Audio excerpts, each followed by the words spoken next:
Procura-se mestre de RPG, com ou sem experiência. Interessados em enviar currículo para...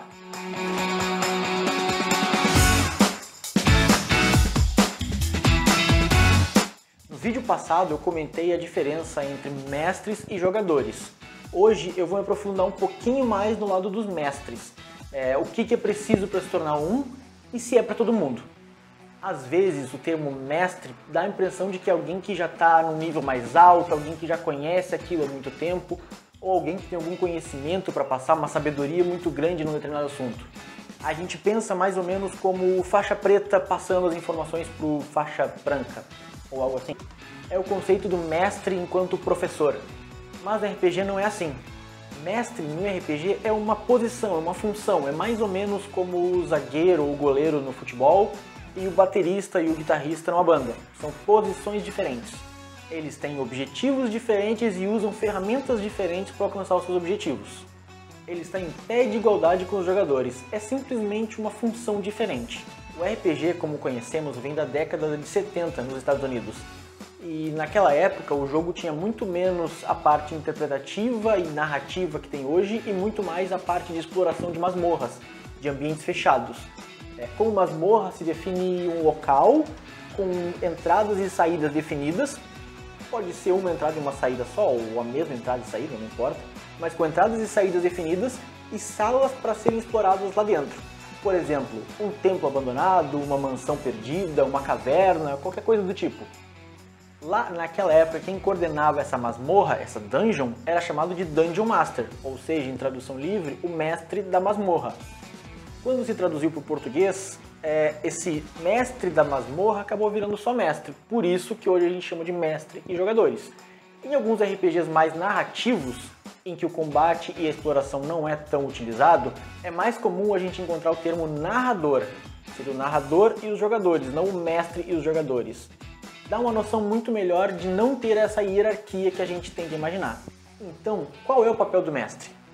Ele tem por função, por papel a desempenhar, montar o início da história e a proposta do que vai ser passado para os jogadores. Ele também tem que criar o ambiente onde os jogadores vão passar, os desafios que eles vão enfrentar, os inimigos e aliados que eles vão ter nessa jornada.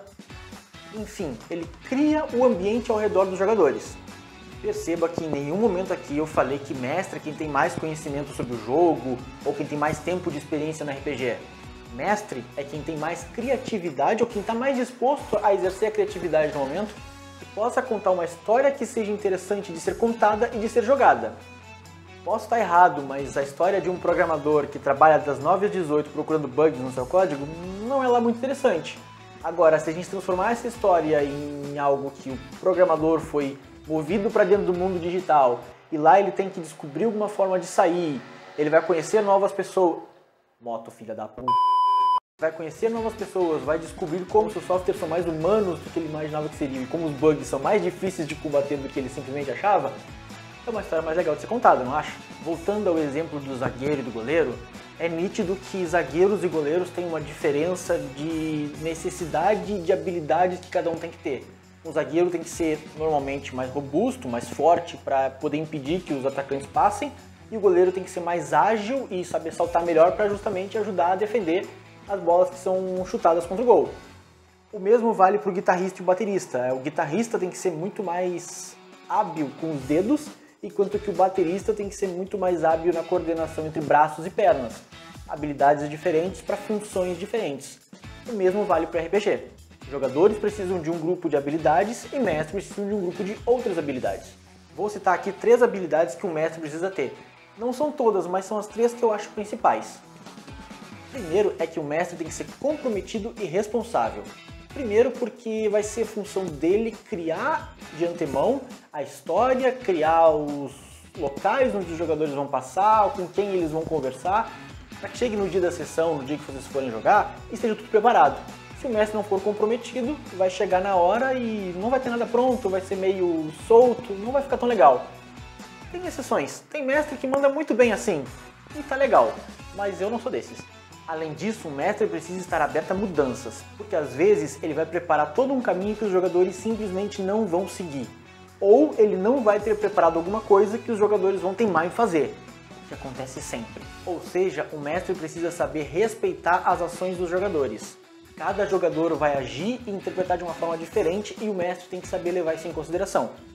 Às vezes, um determinado jogador vai querer conversar com o vilão no meio do combate final. E tudo bem, o mestre tem que ter o jogo de cintura para deixar aquela conversa acontecer.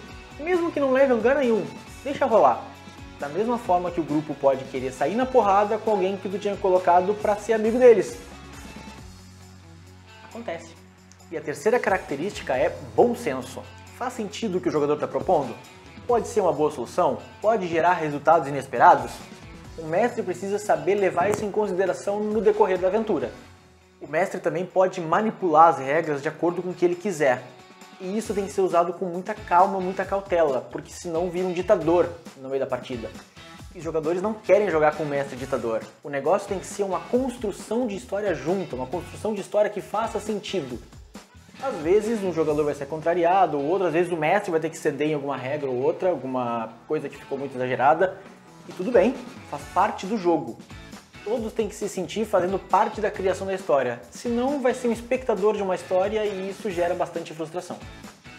A palavra aqui sobre manipulação de regras é parcimônia. Momento palavra aleatória do dia.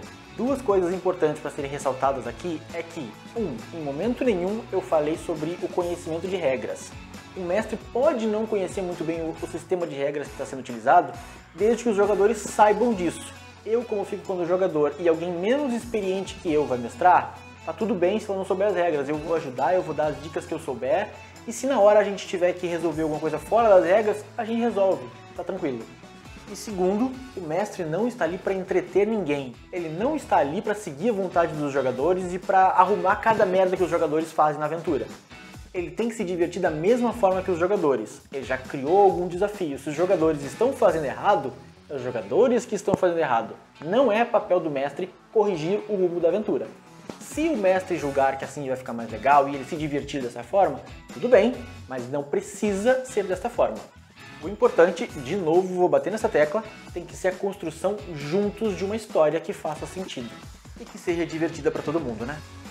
Depois disso tudo dito, tem uma pergunta. Mestrar é para todo mundo? Qualquer um pode mestrar?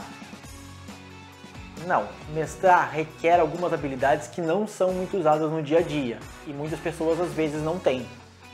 Por exemplo, a gente não é muito treinado a improvisar durante o dia a dia. E a vida adulta às vezes não dá o tempo que a gente gostaria para se comprometer com o fato de ser mestre. Então são duas características um pouco problemáticas para a maioria das pessoas. Mas eu sou da teoria de que todo jogador tem que mestrar pelo menos uma vez, por dois motivos. Primeiro, porque talvez ele descubra ter essas características que até então não sabia que tinha, e talvez ele se divirta dessa forma, ele só vai descobrir se ele experimentar, se ele tentar, se ele botar à prova. E dois, para aprender a valorizar o trabalho dos mestres. Toda semana o mestre dele está ali preparando a aventura, passa um tempo antes mudando tudo que ele vai enfrentar, e às vezes o jogador não dá valor a isso. Então quando ele for mestrar, ele vai ver o quão complicado é, ou o quão trabalhoso é, e vai passar a valorizar mais. Acho interessante para todo mundo ver. Ou seja, mestrar não é vocação, é treino. E todo mundo pode treinar. Eu, quando comecei a mestrar, não gostava. Eu me propus a mestrar a Guilda do Mago Caolho, que tem aqui no canal playlist, quando a gente começou, porque simplesmente não tinha mestre. Eu estava muito afim de jogar RPG e não tinha um grupo montado, eu comecei a pincelar pessoas e falei, eu mestro, vambora, puxei isso pra mim. E hoje estamos aqui. Mas e você, já é um mestre veterano? Comenta aí embaixo como foi chegar até esse ponto. Mestrou poucas vezes por enquanto? Uma vez que seja? Comenta aí embaixo como foi a sua primeira experiência nesse aspecto. E se nunca mestrou, monta o grupo e bora mestrar. Vamos jogar RPG? Até mais!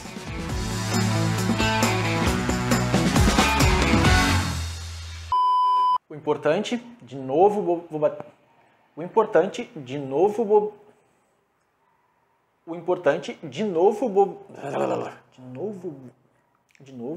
bater nessa tecla. De novo vou bater nessa tecla.